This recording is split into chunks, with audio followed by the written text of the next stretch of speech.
Hello everyone, সবাই কেমন আছো? আশা করি সবাই ভালো আছো। এই যে জায়গাটা দেখছো সম্পূর্ণ এটা আমাদের বাড়ির জায়গা, মানে বাড়িতে এটা টোটালটাই বাউন্ডারিটা আমাদের বাড়ির, যেগুলো আমাদের আর জ্যাঠা কাকা সবার মধ্যে ভাগাভাগি হয়ে গেছে। সব আমাদের শরীরের সমস্ত কিছু। এটা আমাদের গ্রামের বাড়ি। আর এই যে এই মন্দিরটা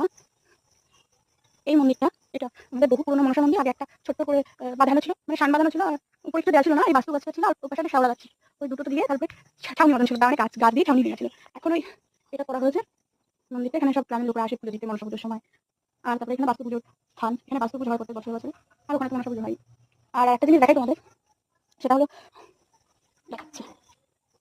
সেটা হলো এই মন্দিরের নিচে যে ইয়েটা করা আছে ঘর মতো, এটা কিন্তু টোটালটাই নিচে ঘর মতো। আর এই যে